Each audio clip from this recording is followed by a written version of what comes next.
Welcome back to another episode of Net Talk. I'm Alex. I'm Mitch. Today we're doing a bit of a look at CEV Fantasy because CEV is starting this week. So we did a little bit of a chat about why we enjoyed fantasy volleyball on Friday. Yeah. Sort of the changes for this league. So today we're going to look at sort of the specific players you should be targeting, how you manage your budget, And I'm maybe gonna the strategy of your team. I'm going to do my roster while we do it too. Because Yeah. I haven't done my roster yet and it starts like next week. Yeah, we've got a little while, but But I want to do it. We can talk the audience through how you should construct your team. And I'm going to construct my team as well.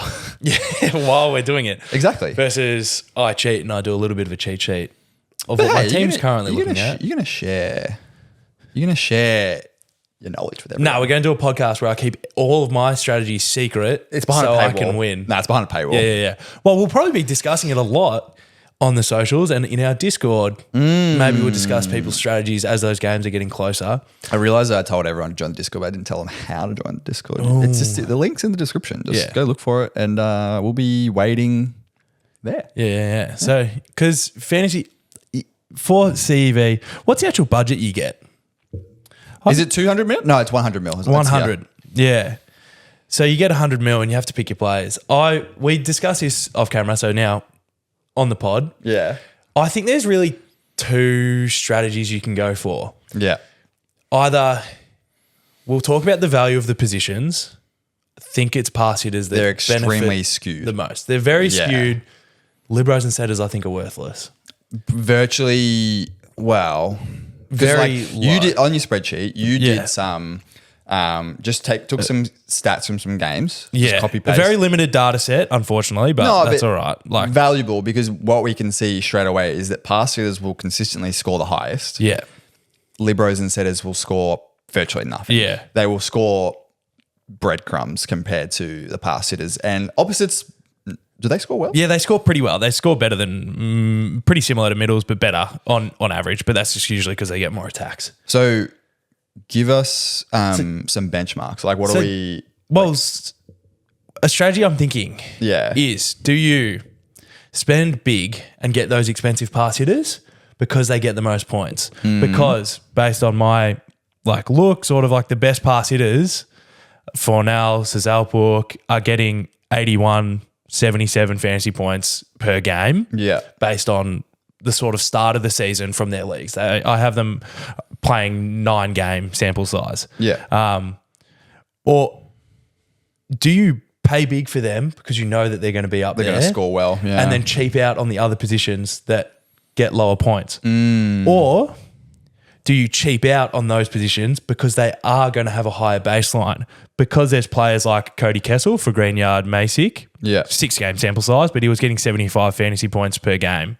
Is Cody Kessel not for Berlin Recycling? No. Oh, he must. I thought he... Little swap? yeah, it must be. I thought he played there. Anyways, you could maybe cheap out and make your starting pass hitter a $7 million player instead of 14. 14 seems to be the ceiling. Yeah, I don't think I've seen... I haven't seen higher than that. Yeah. But half the price for a player that is 6 points less value. Do you then shell out the big bucks for a Huber in the middle or somewhere else that he is higher than other middles? What does he score? What's his fantasy point score? 53 versus it's a steep drop. Yeah, From compared the to top pass 80 hitters points. compared to 80. But then the other middles available, Kokanovsky is at 45 fantasy points. And But then if you cheap out on a middle, how much does that affect you? Well, who's a middle that is a bit cheaper based on this? I don't have every team because some leagues, their stats weren't available. The Turkish League doesn't do stats. But you can get some middles. I think what league is Greenyard Masick in? It's the Belgian? I'm going to assume yes. I think it's the Belgian league. It doesn't sound like a Turkish team. I think those of you that played VNL Fantasy, I think they are the Turkey of this league. Yeah. Where you have an amazing player like Legumza Yep. for really cheap. They have a lot of players that are their starters that are very cheap. Yep. So Miguel Fawns is 6.5 mil, so half the price of Huber. Yeah. And he's getting 39 fantasy points. So he's really not that far behind. Across his 6 games. Huber has played 8. in my data set. So it's 13-point difference. I also feel like it's probably worth noting that some of these prices are pretty skewed as well. Yeah. Like for whatever reason, Jesus Herrera is at 14 million, but he's the second opposite. He won't play over Bentara. Well, that's the expectation. Yeah. He certainly hasn't been playing a whole lot over him in the local league. So but also like, that's the annoying thing about these fantasy leagues is, but the good thing about this, which we touched on last episode, is like you don't know who they're going to start, but if you construct your bench properly, you will be rewarded for like my initial strategy. I think this is it, and you can correct me if I'm wrong. Potentially, is like I'm gonna go big on some pass hitters, but then I'm gonna find cheap pass hitters that make sense that will still score well in lower teams that can go on the bench. And same with mid. Like I guess that's like a really obvious strategy. But I'm going to cheap out everywhere else, I reckon. Well, looking at a couple players in the pass hitters, someone that doesn't play a whole lot because there is a bit of a battle in that second pass hit position for Perugia, Plotnitsky and Kamil Semenyuk. Yeah. Over the start of that season, they've sort of swapped in who plays. Well, it's annoying because all three of them are very, very good. Yeah. But in this format, your bench doesn't matter. No, they no get points 0 points at all unless they play. Yeah. And your starter doesn't. Yeah, so the algorithm, I guess, will just flip them automatically. You will get penalised though if your starter plays but only a little bit. Yeah. So if you pick a Kamil Semenyuk and he plays 2 sets and then gets swapped for Plotnitsky, you're hurt by that. Is there a rule in the CEV Fantasy League that it will take the higher scoring player? Is that a thing? No, it is just if your starter doesn't play based on what I read. Because that's the dangerous thing about, and that's probably why in my specific strategy, if I'm putting bench players on and I'm forking out massive budget for 2 starters, probably not. All 3 of them probably going to be for different clubs. Yeah. That was my theory because in a Perugia's example, something that I've seen fairly, I wouldn't say regularly, but I reckon it would be fairly common, is that third string pass hitter, whoever is on that game, whether it's Semenyuk or Plotnitsky, Yuki Ishikawa just seems to never see the bench. But the other pass hitter that's on the bench will probably come in and service sub. So it's kind of like he would have been on the court, which means that the game won't sub that your bench pass hitter for him. So that's kind of the dangerous thing about picking as well, because let's say I put like a Cody Kessel on my bench and I sort of go, like Cody's going to play every game probably. But then if Plotnitsky doesn't play a game, but he comes on and service subs because he's got a wicked serve and he service subs regularly, he won't switch for Cody Kessel. So it's a little bit dangerous in the sense that you don't. What are you smiling at? Well, I'm like looking at the amount of plays, and I guess Ishikawa has seen the bench at some points because he's played less sets than Camille. Oh, really? With the same amount of games. Because I did take these stats, it was a real pain getting stats from their website. This is based on basically a week ago.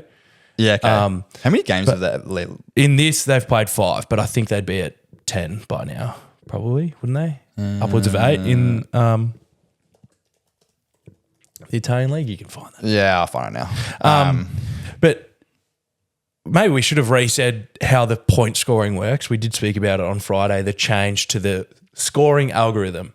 There is no benefit for actually being good. No, there is none. It's just so volume. bizarre. It is just sheer volume. I'll make a little graphic that can pop up here just so it's written out very clear for people that are watching. But on service, you get 5 points for an ace, -1 point for an error, and 1 point for a serve that just goes in.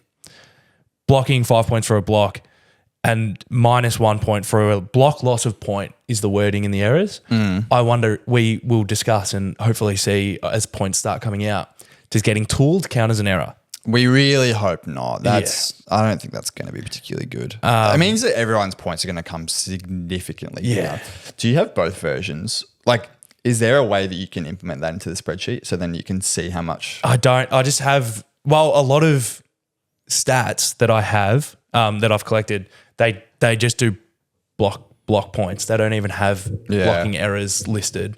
The Belgian league was actually the best. That just let you download an Excel spreadsheet. That had everything. And that had net touch versus tooled versus positive block versus negative block. It was absurd.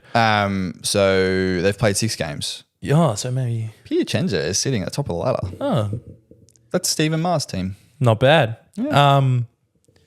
For reception, this is why potentially though the best value pass hitters are going to be ones that get served. Are going to be the second pass hitters on the team. Yeah. Because you just get 1 point per reception. And as like I can see with, let's just look at Perugia again because I've got them here. When Plotnitsky plays, he gets served 10 more balls than Ishikawa. So has Plotnitsky played the most? No. He's played the least. He's played 2 less games on that Perugia team and 4 less sets. So in those games he's played, he has played most of the game. So I guess the idea is that like Plotnitsky's the weakest passer. Yeah. I mean, that kind of makes sense, I guess. I mean, if you got him standing next to Camille or Ishikawa, I would probably direct it that way. But so if you can find that, and based on how this value works, don't know who at CEV gives out these numbers because there's a few interesting ones there. Like the biggest names are more expensive. Like Ishikawa is the most expensive pass hitter. Yeah. Along with Thomas Fornal. Aaron Russell's sitting at 13 million. I don't hate that because he's going to play every game at least. Yeah. Whereas with the Perugian pass hitters, you don't know. Yeah. Same with Thomas Fornal. Like, I think I'm actually going to stay away from the Perugia pass hitters personally because you just don't know who, like, you could say Ishikawa is a safe pick, but then he's not going to get served that much. Yeah. Well, you don't expect him to get served that much. Right? It might just happen, might fall that way. In terms of attacking points, you get 3 points for an attack win, -1 for an attack error. Yeah. So that is why, I mean, passes still get a lot of usage in this league, but that's why probably second in terms of climbing that value is opposites. Yeah. Because they just get that. And then you get bonus points. I'll just be interesting to see how this really shapes up. I just have it I have it in mind giving points based on if they have what is listed. 8 or more positive actions gets you +5. 6 or more negative actions gets you -3. And if they're in the starting 6, they get +3.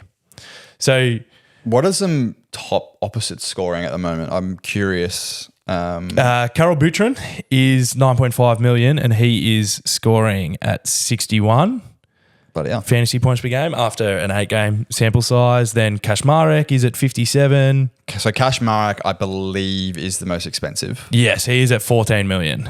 So, they've brought Jesus Herrera's price down. So there's already been some changes.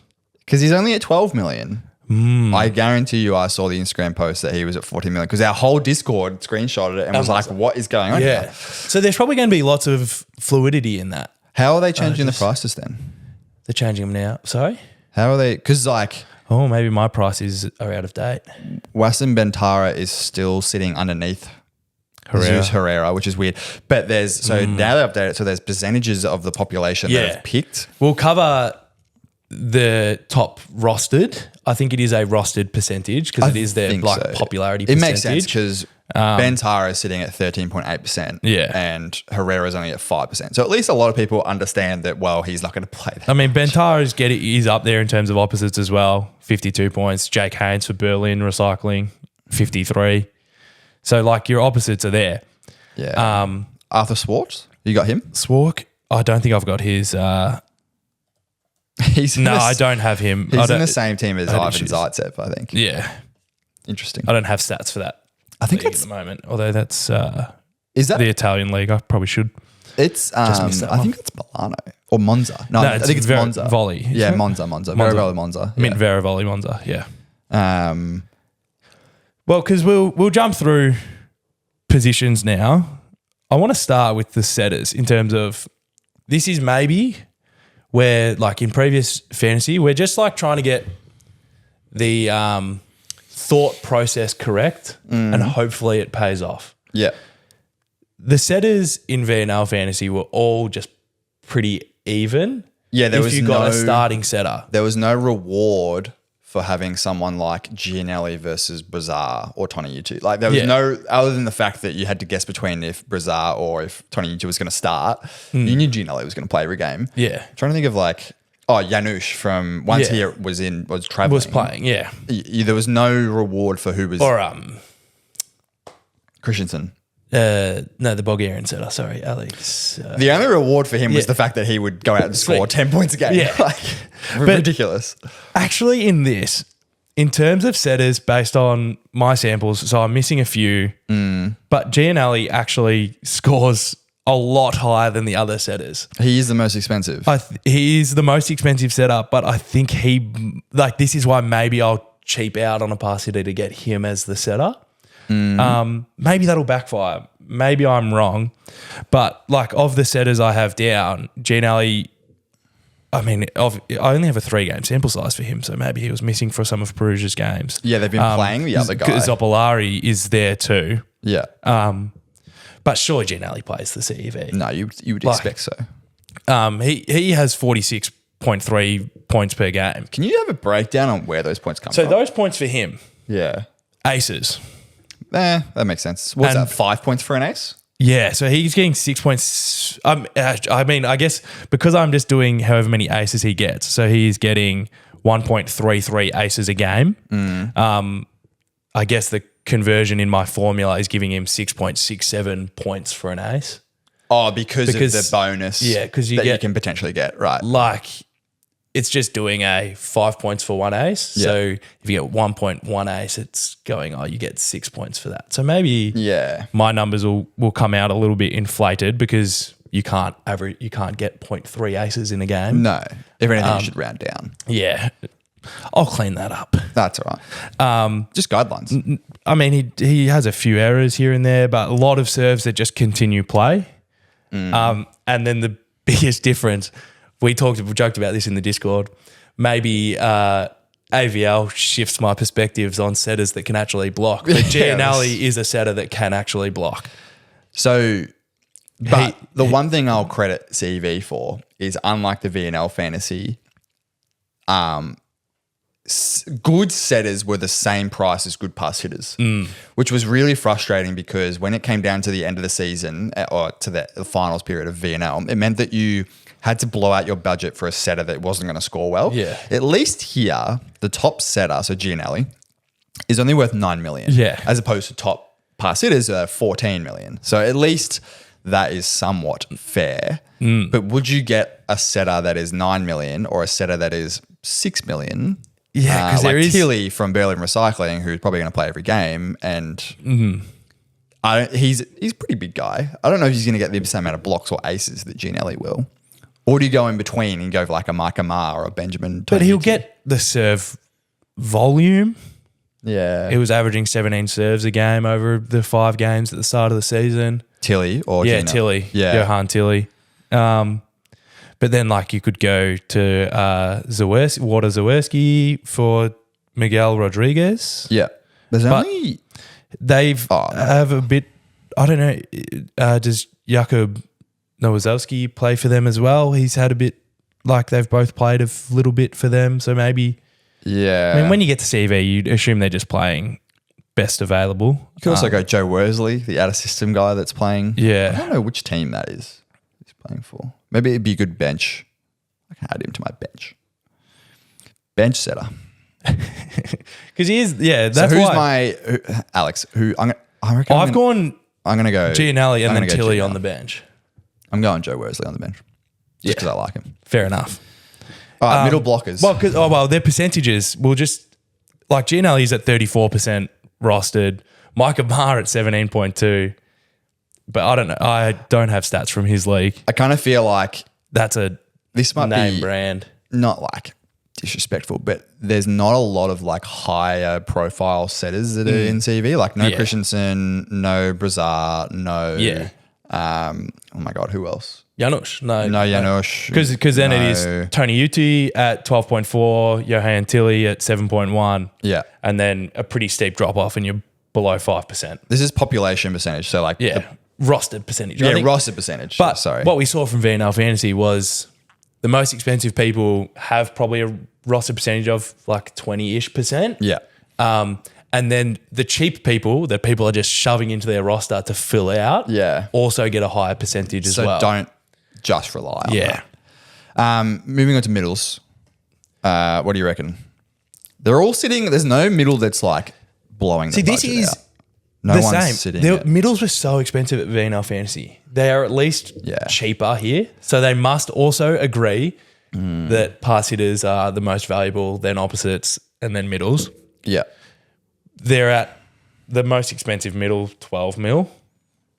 And that's Norbert Huber, which is fair. He's also the highest scoring. At the moment, I have him in my team as my guy, I guess. Same. Because he just points. I mean, he'll be Jastrzębski. We got informed how to pronounce that, and I need to have the Discord open. It's on my phone. I don't have it on this one. Someone's sent us in how to actually say it. Shout out Aussie Tragic. Yeah.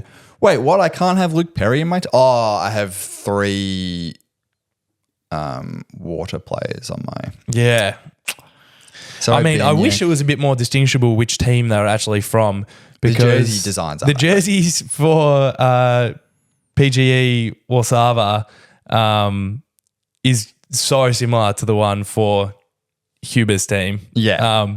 They just have a different coloured collar, but they're both it's grey. Very hard to... I don't know. Yeah.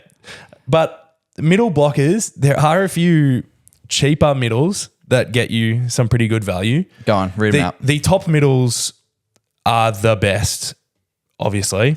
Huber is 12 mil, but on my sample size, he's getting 53-ish fantasy points a game. Yeah. Kokanovsky, 11 mil, 45 points per game. They look like they're in the same team, but then I'm going to now say round all my numbers down probably pretty liberally, but I assume the grading scale will still remain. Yeah. But then Anton Brem from the same team as Huber is up there too. So he's still 11 million though. Yeah, he's very expensive. But then you start getting to Greenyard Masick, Miguel Fawns, 6.5 mil, 39 fantasy points. Oh, I've got him slotted into my team. I haven't watched any of their team play, but what was his name? I'm trying to find him. Miguel Angel Fawns for 6.5. Yeah. Ah, yeah. But then Walter Zawerski, Jurij Gladier is pretty good as well, 8.5 mil. But then sort of, this is why I think it's fine to pay big for the pass hitters. But not for the middles. Not for the middles, because they're all sort of, whether it's a 6.5 million middle or a $10 million middle, they're all sitting between 30 and 40 fantasy points. You just got to make sure you pick one that actually starts. Yeah. Which I think they're all pretty consistent. I mean, yeah, just make sure you find someone that is the starting middle. All right. But middles don't really have a whole lot of ways to win points. They just get their blocks and serves pretty much, and hitting and attacking. Yeah. On to opposites, I think. You got to feel out opposites on your team? I have got an opposite on my team. I don't have 2. I only have the 1. I'm doing my starting lineup first. Because my opposite, this surprised me a little bit because he is so cheap. Yeah. And maybe you'll have a bit more insight into whether it is a good decision to have him or not. He's only 9.5 million. Carol Boutron? Yeah. Yeah, I've got him as well. He's the highest scoring on the scale. So he's in Luke Perry's team. Yeah, Walter Zawerski. He is a very good opposite, but also he's up against, I feel like he's not a big name because he's Polish, and the other Polish opposites are Kurek and Kaczmarek. Yeah. Kurek's not in this league. No, but Kaczmarek is the most expensive opposite by a long margin. There's not, there's a couple 12 mil, but he's 14 million. I won't lie. I haven't watched a whole lot of him recently. He used to play Zaxa. Yeah. Right? So when Zaxa had their golden dynasty for 3 years, he was the guy. Then he had a bit of a stinker, and then he had a little bit of a stinker at the Olympics and VNL as well. So I don't know. I'm hoping he just like figures it out. Yeah. Don't know. I was looking at opposites in general. I also kind of feel like you don't need to go all out in opposite. As long as you pick a starting opposite, I think they're all going to score fairly similarly. The other sort of opposites, well, Bentara is the most rostered at 13.8% at 10.5 mil. I mean, that makes sense because he will probably play every game. I don't think Herrera will play that much. Yeah. I'm trying to work out, I actually don't know. Maybe someone from the Discord or someone from the volleyball community can correct me. From a club point of view, I don't actually know what's more important, like winning CEV or winning your local league. I would assume it's winning Champions League. Like, that's what you would assume. But then, like, I guess for a lot of these players and just in general, it's kind of like, do I rest Bentara for the local games and save him for, like, if there's games that are close, so there's like an Italian game from the Italian league on like a Friday, and then there's a Champions League game on the Sunday. For example, I actually don't know if this is a scheduled thing, but I know they're fairly close together. Do I rest Bentara, play Herrera? Honestly, when you've got those two opposites, not a big deal. Yeah. But like, do you rest him or do you go, no, the Italian league that's the league we want to win? Do I play Bentara and then Herrera plays Champions League? I actually don't know. I, again, assume that Champions League is the big bad competition for all of Europe, so that's the one you probably want to win. But also financially, I don't know if you win prize money. I would assume you do. Yeah. I know you get quite a big extra budget if you make it into Champions League. I'm aware of that, but I am not aware of like, is it $50 million prize pool that we're going, probably not that much, but like, is that what our goal is as a club? Are we going to go and try and win or come top 3 Champions League? And we don't really care too much about the local league, but we still want to be competitive. Like, I don't know. So yeah, but Bentara, you would assume would play the whole time. Yeah. He's certainly the better opposite compared to Herrera. I mean, the next most rostered is Kaczmarek, Zaitsev, Sotola, and Bolat. Did you say Zaitsev? Zaitsev. You don't know Ivan Zaitsev? I do. You just butchered his name. I'm dyslexic. I don't know if Ivan Zaitsev will play. I think it's just a big token name that Vera Volley has. Like we were talking about this a little bit before the podcast. Maybe we should start streaming this. That would be interesting. Like the way that Champions League works is like really odd, where because you came top 3 in your league from the previous season, but then if your club has roster changes, suddenly you've got players that like are playing in a club where it's like, oh my God, I'm playing in a Champions League. I mean, they're professionals, so like they're like probably really excited about it. But I also don't know if their budget for the clubs gets bigger and suddenly they have to go out and find someone like a Zaitsev and go, can you please come and help us? Yeah, because I mean, that's also like looking at stats from previous years doesn't really help because there's so much turnover and trades. Yeah. Well, like Milano, for example, did really well last year because they had Ishikawa and I believe Steve Amar. Yeah. And then made it to Champions League, and then Ishikawa signed for Perugia and Steve Amar signed for Piacenza. So it's like the two players arguably that got you all the way are now playing elsewhere. Just an interesting byproduct, but we'll move right along to Libros? Yeah, Libros the last position we need to do, and it is by value and by points the most useless position. Yeah. Because there is no grading for them other than the fact that reception. If you're picking a Libero that's going to get served a lot, which is probably unlikely. Yeah. You may as well just find the cheapest or someone that you like. Yeah. For me, you still find like Massimo Calaci. I'm picking Luke Perry. And I picked him just for Kyle D'Agostino. Namesake. Yeah. You know. He's an Australian. And he's good. He's up there. He's very good. Gets it in. Kyle D'Agostino for Berlin Recycling gets some points here, but like Massimo is the best lib, but he's the most expensive. But there's not really much scale in the Libros. It's 6 mils the most expensive, 7 mils the most expensive actually. and then the cheapest is 4.5. Like, but there's not a whole lot of gradient in their scoring either. So maybe that'll be a position that has a lot of rotation if you start finding someone. This episode is proudly sponsored by the Melbourne University Renegades Volleyball Club, a club we've been a part of for many years. Whether you're just starting out or a seasoned player, Renegades offers something for everyone. With programs ranging from Tin Alley Social Competition, which features graded social games, to mixed social training, junior development, or state league teams across all divisions, there's a place for you to grow and compete. Explore what's available for you, whether it's during the off-season, pre-season, or in-season at members.renegades.com.au. Just humour me. Give me a middle blocker that is very good value for points, like money for points value. Give me someone that's real cheap and real good. Because you're filling out your roster? Yeah, I am.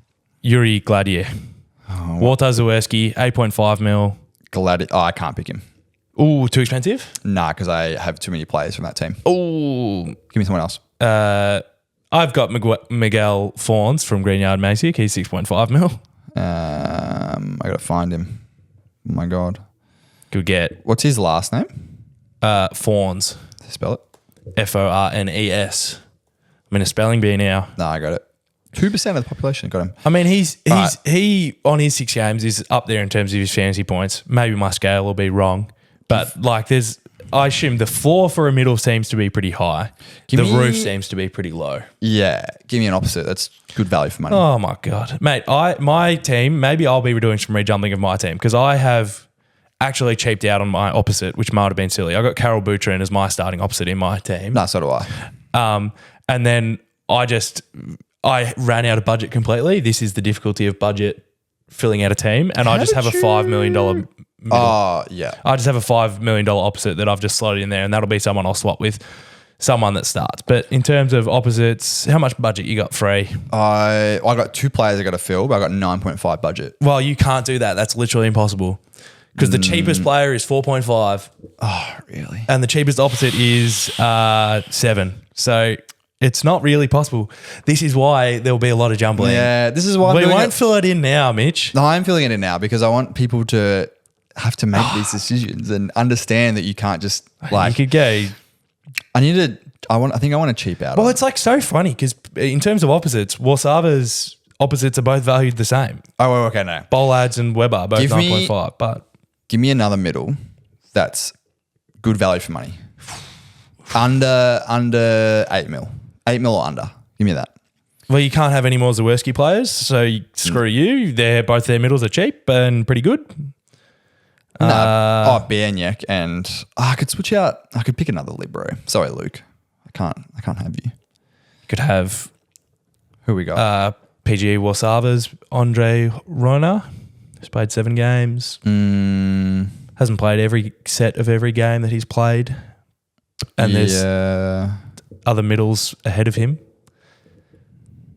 Semenyuk and Kokonovsky are on that team as well. I'm probably going to pick now and then just like, I could just autofill the rest. Yeah, but it'll cry and tell you you've got no money. Oh, it swapped out your Liberos though. No, it didn't. I didn't realise autofill could change your team. Didn't you have Luke Perry? No, I got rid of him. It was too expensive.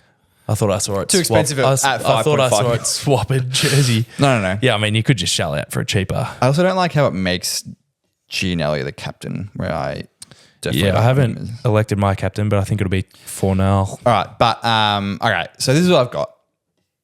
I've got Aaron Russell, which I think makes sense because he will play every game and he's pretty good and he's at 13 million. I've got Thomas Fornell, who they're the 2 most expensive players in the team and I think they're going to be the 2 money makers. I've then got Jakub Kokonovsky as my middle, and then I've got Tobias Krickdock as my other middle. Gianelli as my setter, and then Carol Boutrin as my opposite. I think that's a good team. And then Gage Worsley as my libero. Go Gage. And then Kyle D'Agostino for my second lib. And then I got Joe Worsley as my second setter. So I got good options. I just don't know who this outside hitter is, or this other opposite is, or this other middle blocker is. They're all I've got 5.5 mil. I'll be doing some jumbling with my bench. Yeah. Because I just picked an opposite that was worth 5 mil. Yeah. But I realised I should probably change that to be a libero or a middle. That's all right. So join the Discord. Let us know what your lineups look like, and we can battle it. Oh, and we've got our own private league. I should actually check that. How do I find the leagues? Oh, there it is. Nice. So come join that and see how you go in the Net Talk League. So moving on to the women, it's mostly the same, but the things you got to understand is that pass hitters are actually going to get you way more value purely because they're going to pass the ball way more. And attack a lot more, although attack volume doesn't get you any points. Attacks in play get you points. No, they don't. No, not attacks in play. Just wins. Oh, wins versus errors. All right, so you got to find attackers that are going to terminate. Who has that rally win rate? Yeah, who's got so like talking like a Gabby or like a Silla. Middles are probably going to get you a lot more value. Yeah, because they're going to be a little bit more. They're going to be I think middles are going to be. Well, it's kind of going to be the same because it's all the stats are a little bit inflated on both sides. But I think you'll get a lot of value out. You'll get more value out of middles again than you will out of setters opposites. So setters libros. I don't think libros are going to get you much because defensive stats aren't a thing. I know. It was talking about, I don't think anyone on the men's side does it. Some of the women's teams play their libero out of 6, don't they? I haven't seen too many. I thought there was one that I saw in this that I was like, oh, she got a lot of defensive touches. Oh, she was in 6. Yeah, but also like... But they will just get so many more touches. Yeah. But they don't get serve reception volume. No, they don't. Interesting thing about trying to get stats for the women's league, it's all different. Harder. It's all different. I couldn't get it for the Italian teams. I'm working on my women's team now. Yeah. I think I got a good one. Mine has a bit of variety in it. It'll have a lot of reworking too. I've actually got like this is kind of the cool thing is this is why I like this better than the VNL one, right? Because if you go all in on your starting 6 because you know they're going to play every single game, your bench does not matter. Yeah. As long as you know they're going to play every single game, the bench does not matter because I'm looking at a silly. But you still can make swaps at the end of the day. But like if you know they're going to play every game, why would you? Yeah. But that's like my men's side. I maybe spent a bit too much on my bench opposite because I'm like, I don't need him to. Yeah. My bench middle. Let's cut that. But on the women's side. Have you got a women's team? Yeah, it's a bit. Read it out. Bit of just how it started. Well, we'll go by position again because maybe I'll make changes while we're going on this side. I'll make bigger changes here. Setters. Oro from... well, actually, wait. This is a bit of a thing. We talked about Emoko Conegliano has a different name for CEV. Yeah. They're not No. Prosecco. They're just a Carraro. So I actually don't know, but I have an assumption / a guess, a good guess. But Alex, while I talk, maybe you could. I did some Googling on it and I couldn't find it. Maybe you could do it as well, just to see. My assumption is that the local, so like the whole like naming rights sponsor thing is like a big thing in the local leagues, but it's a local Italian sponsor for most of these teams. So when you play in the European, you can opt for a different sponsor, I think, because there's lots of teams that have different club names, but the club names aren't really the club names. It's the naming rights sponsor for that club. So I'm looking at like a, will this tell me? I don't think it will. Like Perugia is normally, let's have a look. You said Sir Safety. Sir Safety Perugia, but it can be different like throughout the years. While you're looking at that, I can talk about the most rostered and the price of setters on the women's side. Yeah. They are that little bit cheaper. The most expensive is 7 mil. Cheapest is 4 or 5. Cheapest you'd go is probably 5. Yeah. Alessia Ora is the most rostered, 28.5. I have her as well. That's who I have because she's very good. She's so good. So yeah, good at like service volume as well. Look at the amount of sponsors. Yes. Get that to Australian Volleyball. It just keeps going. That's a big page. That is so many sponsors. She has a big service volume for her side. Yeah. Which is interesting. So yeah, I was correct. There is 3 naming sponsors for Perugia at the moment. So there is Sir Safety System. I don't know what that is. There is Sousa. So I believe these sponsors can allocate like, I want to be the CEV club team sponsor or I want to be the local. So like, I'm pretty sure their CEV name right now is Sousa Perugia. Is that right for the CEV? Sorry, not sure. Oh, it might not be in there. But anyways, yeah. So just keep an eye on that. They're like, it's weird. It's funky to follow. It's cool though. Yeah. I like that you can just have all these sponsors and that's cool. My stats for the women's side are lacking a lot more. My fault for being a bit more occupied, but also still can't get stats for the Turkish league. I don't think you're going to be able to. I know. And then the Italian league stats being formatted a bit differently. So maybe I just didn't look through pages well enough. No, I noticed that they are static differently. I could not get volume of reception on the women's side like I could on the men's. They just had the amount of perfect passes they had. Which is a big indicator because in the CEV Fantasy, there's no scale behind good passing or bad passing. Yeah. It's just passing. Yeah, number of receptions. Yeah. 1 reception gets you 1 point. But so on the men's side, that's why pass hitters are so valuable. They get more receptions. Yeah. So if you pass 20 balls, you get 20 points. But it's going to be the same on the women's side. We just can't see it. Yeah, less of them are going to be perfect passes. But so for the women's side, like some of my players on the Corneliano team, like outsides, I just counted their perfect passes as being their total passes. So but Gabby, it's 10 less. Like, yeah. But like Gabby will get served. Well, that's the other thing we didn't talk about for the men's, but it's the same for men's and women's is like some teams will opt to serve at the weaker passer, but some teams will opt to overload their strong pass hitter. So like I imagine a hitter like Gabby, it's hard to say, but like my assumption is that some coaches will elect to sort of sit there and go, let's make her do absolutely everything and just gas her out. Other coaches probably want to go like, nah, let's keep everything away from her as much as we possibly can.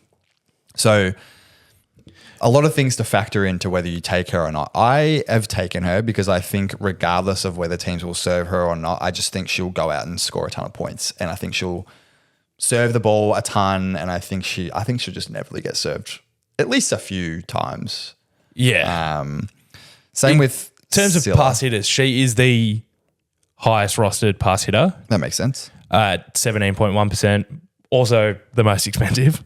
The 2 most rostered on pass hitters are both Brazilian. Yeah. Fair. Says a lot. Very true. Then, Oliveira, second at 15.8. Markova, 14.4%, but that's then a lot cheaper at 8.5. Is she Russian? Yeah. Yes. And then, the pass hitter I think you said you picked, and I also have in mind as well, is Silla. Yeah. The Navarro. No, the Milano. Yeah, Vera Volley Milano. Yeah, that one. Just a very good pass hitter. Another good pass hitter to consider is Baladin, I think it's how you pronounce it. She's the Turkish pass hitter. She's very good. Yes. She's at 12 million. Only 10% roster percentage, but I think those sort of stuff will increase if she is performing well over the first week because everyone will see that she's getting the points. Arguably, she's playing in what is known to be a very, very good team. I am going to add her as my second pass hitter, making a bit of a change from a Belgian pass hitter. I had Herbot. I think that was more of an autofill. But she is still pretty good. Also, I can't see the team, and this is bothering me because it doesn't. I can zoom in, but I can't read what the team is. But I think it's Alexa Gray. She's Canadian. I think that's her first name. I remember I had her for VNL Fantasy, and she was like by far my best player. Yeah. So that's another player to consider. I don't know what. Let's just Google it. I don't know what club she's playing for right now. Because here we go. She is playing for. Oh my God, I'm not going to try and pronounce that. Try and pronounce that. No, thank you. Busy. Turkish League? It's definitely a Turkish League. Yeah.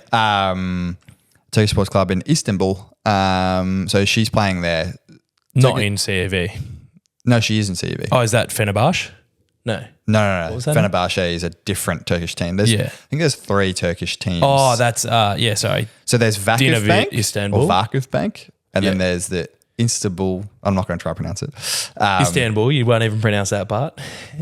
I hate it here. And then there's another one. Yeah.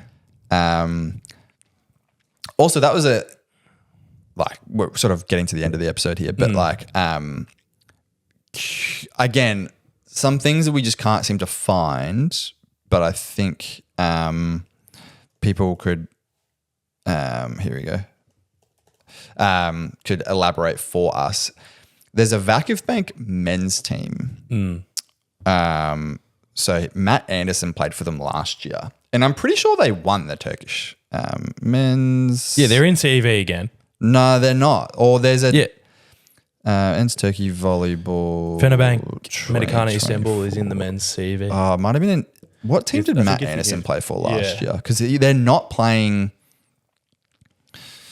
I guess I just have to do Matt Anderson. Yeah. Because it's not showing up for me. While you're trying to find that, I'll talk about the opposites on the women's side. Melissa Vargas at 40.9% is the highest rostered player across men and women. Sheer name value. It doesn't matter what team she plays in. She will just get set 100 times. Isn't it crazy, though, that she is not the most expensive? Oh, Ziraat Bank and Kara is the team that Matt Anderson plays for. I was sure they came top 2 in the Turkish League last year, but they're not playing this year. And I feel like it's because maybe they had to win their way into the sea. Yeah, because there was that preseason play-in as well for the last couple slots. Because maybe the Turkish League's only attributed one spot. I don't. Yeah. Oh, this is an interesting statistic. Oh, look at all this. This is from last year. Win percentage 70%. Sets 123. Not bad. Who's the opposite you've got on your women's team? Go back on track. Sorry. I'm stopping our sidetracking from a random team. Normally that's you're not sidetracker. in CEV. Do you want to guess? What? My opposite? Guess. I've got Isabel Haak. No, guess my opposite. Melissa Vargas? Yeah. She was the first player I picked. I was like, yeah, fair enough. Yeah. Because she'll just, it's like, you know what it's like? It's the exact same as the men's for VNL. It's like having Namir. Yeah. It was like no matter, like, she will probably just, she did have some stinkers in the VNL. Only a couple, but like some occasionally. But like she was the equivalent to having Namir on in VNL. Like she would just go out and score points. But like she's not even the most expensive. Like she is. Boskovic, 14. Yeah, Boskovic's 15 mil. Oh, Ogonu is 15 mil. Ogonu is arguably better. Yeah. I went Isabel Haak just because of the volume she gets on that Corneliano team. Yeah. All right, let's have a look. But I mean, so opposites are more expensive than the pass hitters in this league, in the women's side.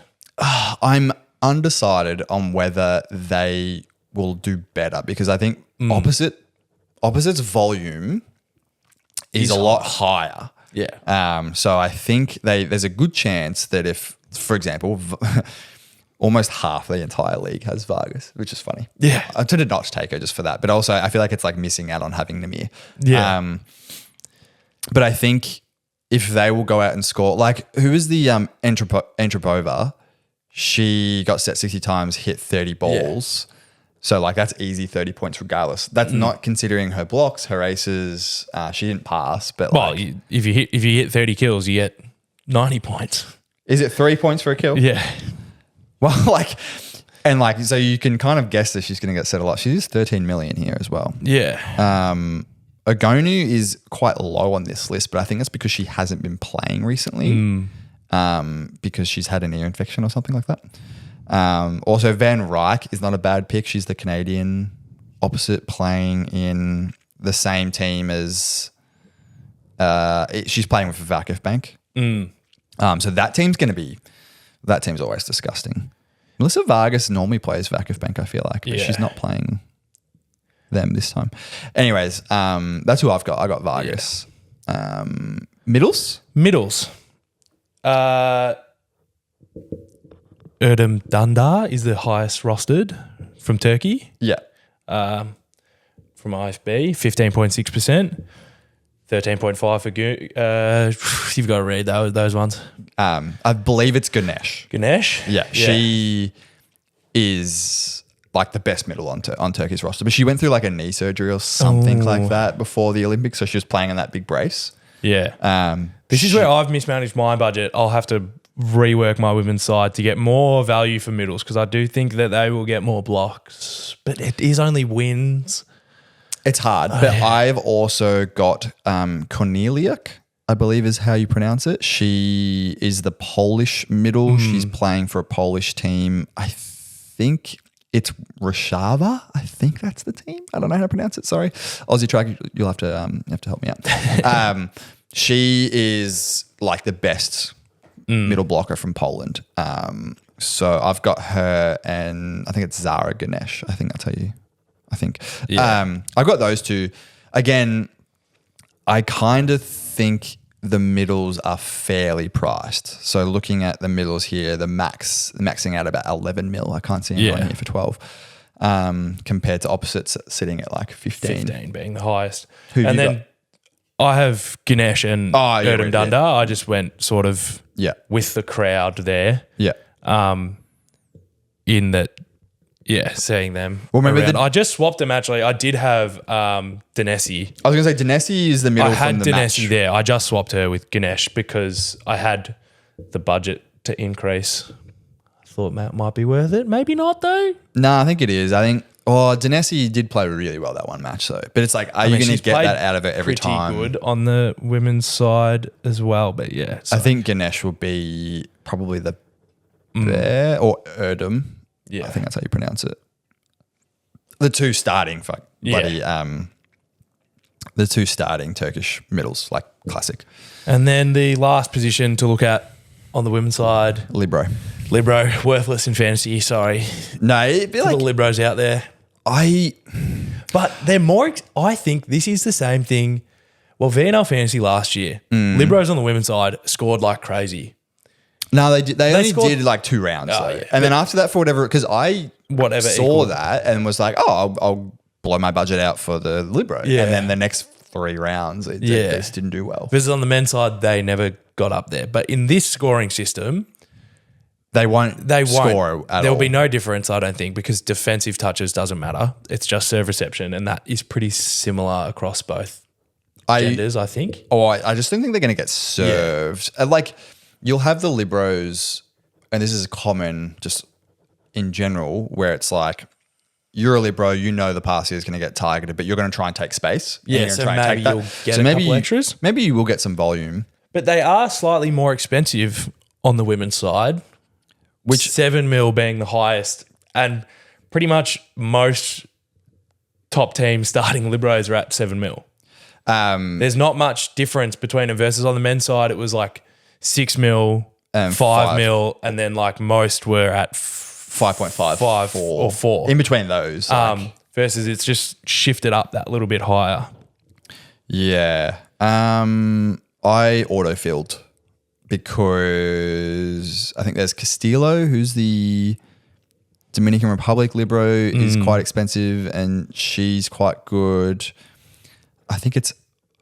No, I don't know. The Turkish Libro is also on this list and the Italian Libro. So like you could go with any 3 of them. They're all 7 mil and I think you'll be okay. But again, I don't think Libros will score at all. Yeah. There's a lot of Turkish Libros. Gennaro is it, well, did I say their roster percentage? 36.8% rostered is very high, but that is probably I feel like just because there isn't much price difference between libs, go for the one you want to support.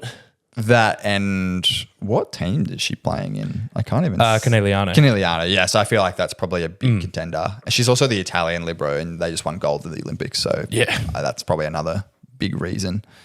Who did I think I got the Turkish libero, whose name I will not try and pronounce for their sake, not mine. Yeah. So but that's the second highest percentage we've seen, and it's for the libero. Yeah. Well, the other highest was can we all 40. Positions? Yeah, no, it is by highest. Yeah. Yeah. So 40% and then 36, and then Oro is the next 28.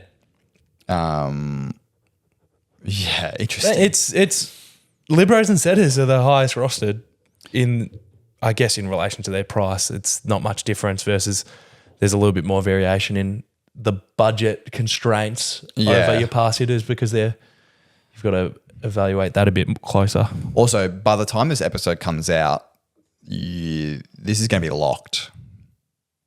Oh. Yeah, so like I'm looking at this now. We're recording on Monday at what time is it now? Like midday. And this team's lock in a day and 17 hours. No, you'll have quick time if you're an early listener. If you're an early listener, you'll be fine. If you're a late listener, unlucky. Yeah. You just wasted an hour. But I think that's us wrapping up. No, I think it is. I think the main thing is I think blow all of your budget on pass hitters. Maybe we're wrong. I think just keep your thought process, whatever it is, share it with us in the Discord. Let us know over a message. Yeah. See how it shakes out. But sort of trust that the stats will follow what the scoring will do. What's the date for? I think just have some trust in the process. Trust the process. I don't know. I am not sure about the dates of the legs because it just has leg 1, leg 2, leg 3. So leg 1 starts in what? Oh, okay, I see. So leg 1 men is a week later than the women. Yes. So the men lock in 8 days, 17 hours. So if you're playing both, focus on the women immediately. The men you've got another week for. Yeah. So the women lock in 1 day, 17 legitimately hours. Tomorrow by the time you guys are listening. Tuesday night. Actually, if you go to the predictor, so on the CEV website, I'll put the CEV website in the description. Oh, okay, yeah. So this is going to be a busy week for me then. So I'm going to try and watch as much of this as I can. So November 6th I wonder if these are in my time. They would have to be in my time. I think so. I think it. Yeah, that's 6 a.m., 1 a.m., 3:30 a.m. I think they're playing at 1 a.m. I don't know. But I think this is, maybe we didn't talk about the predictor being a form. So we're going to throw it in for 2 minutes right now. Yeah, real quick. This is such a fun way to do predictions because you are predicting margins. Oh, you just type them in. You type in the margin as well. Yeah. So on the CEV Fantasy website, there is a category called predictor, which is just who wins and you predict the margin. You type in 3-2, 3-1. There's no Super League rules, so you can't do 5-0. But you get the prizes are pretty unreal. Yeah. If you come top, I don't know how you score in the predictor, but if you win, you get tickets for the men and women final in 2025. I'll just say that they're all 3-2. I'll come back and fix that later. Sure. I wish this is like a website thing, but I want to be able to click on the logo of the team and it takes me to the team. Because some of these I don't know. Well, as soon as the games start popping up, you'll start being able to see stats and whatnot. But I want to see before. I want to predict. I want to see people's regular season stats, but they're too hard to do. And websites prevent me from... Yeah.